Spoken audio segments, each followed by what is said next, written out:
ಬಿಜೆಪಿಯಲ್ಲಿ ನೂತನ ಪದಾಧಿಕಾರಿಗಳನ್ನ ನೇಮಕ ಮಾಡಲಾಗಿದೆ. ಅಳೆದು ತೂಗಿ ಕೆಲಸ ಮಾಡುವವರಿಗೆ ಇಲ್ಲಿ ಆದ್ಯತೆಯನ್ನ ನೀಡಲಾಗಿದೆ ಅಂತ ದಾವಣಗೆರೆಯಲ್ಲಿ ಮಾಜಿ ಸಿಎಂ ಯಡಿಯೂರಪ್ಪ ಹೇಳಿಕೆ ಕೊಟ್ಟಿದ್ದಾರೆ. ಬಿಜೆಪಿಯಲ್ಲಿ ನೂತನ ಪದಾಧಿಕಾರಿಗಳ ನೇಮಕ ವಿಚಾರಕ್ಕೆ ಸಂಬಂಧಪಟ್ಟಂತೆ ಹೇಳಿಕೆ ಕೊಟ್ಟಿರುವಂತಹ ಮಾಜಿ ಸಿಎಂ ಯಡಿಯೂರಪ್ಪ ಅವರು ಅಳೆದು ತೂಗಿ ಕೆಲಸವನ್ನ ಮಾಡುವವರಿಗೆ ಇಲ್ಲಿ ಆದ್ಯತೆಯನ್ನ ಕೊಡಲಾಗಿದೆ. ಮುಂದಾಲೋಚಿಸಿ ಪದಾಧಿಕಾರಿಗಳ ಪಟ್ಟಿಯನ್ನ ರಿಲೀಸ್ ಮಾಡಲಾಗಿದೆ. ಆಯ್ಕೆ ಬಗ್ಗೆ ಯಾರೂ ಸಹ ವಿರೋಧ ಮಾಡಿಲ್ಲ ಅಂತ ಕೇಂದ್ರದ ನಾಯಕರ ಜೊತೆ ಚರ್ಚೆ ಮಾಡಿ ಈ ಪಟ್ಟಿಯನ್ನ ಬಿಡುಗಡೆ ಮಾಡಿದ್ದಾರೆ.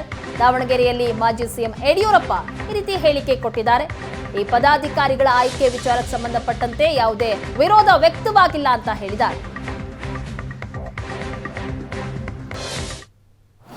ಪ್ರಧಾನಿ ನರೇಂದ್ರ ಮೋದಿಯವರ ಜೊತೆಗೆ ಅಮಿತ್ ಶಾ ಜೊತೆಗೆ ರಾಜ್ಯಾಧ್ಯಕ್ಷ ನಡ್ಡಾಜಿಯವರ ಜೊತೆಗೆ ಮಾತಾಡಿ ವಿಜಯೇಂದ್ರ ಅವರು ನಿನ್ನೆ ಪದಾಧಿಕಾರಿಗಳ ಪಟ್ಟಿಯನ್ನು ಫೈನಲೈಸ್ ಮಾಡಿ ಈಗಾಗಲೇ ಪಟ್ಟಿ ಬಿಡುಗಡೆ ಆಗಿದೆ.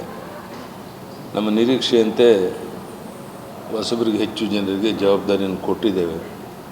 ಅವರೆಲ್ಲರ ಶಕ್ತಿಯನ್ನು ಉಪಯೋಗ ಮಾಡಿಕೊಂಡು ಪಕ್ಷವನ್ನು ಬಲಪಡಿಸುವಂಥ ಕೆಲಸ ಮಾಡಿ ಮುಂದಿನ ನಮ್ಮ ಗುರಿ ಏನಿದೆ 28 ಲೋಕಸಭಾ ಕ್ಷೇತ್ರ ಗೆಲ್ಲಕ್ಕೆ ಈಗಲಿಂದ ನಮ್ಮೆಲ್ಲ ಹೊಸ ಪದಾಧಿಕಾರಿಗಳು ಶ್ರಮ ವಹಿಸಬೇಕು ಅಂತೇಳಿ ನಾನು ನನ್ನಲ್ಲಿ ವಿನಂತಿ ಮಾಡ್ತೇನೆ. ಅವರೆಲ್ಲರನ್ನು ಭೇಟಿ ಮಾಡೋನಿದ್ದೇನೆ.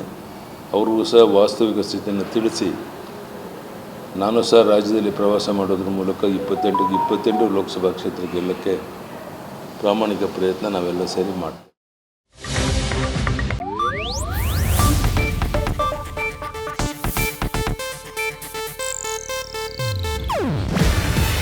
ಇದು ಏಷ್ಯಾನೆಟ್ ನ್ಯೂಸ್ ನೆಟ್ವರ್ಕ್ ಪ್ರಸ್ತುತಿ. ನೀವು ನೋಡ್ತಿದ್ದೀರಾ ಏಷ್ಯಾನೆಟ್ ಸುವರ್ಣ ನ್ಯೂಸ್.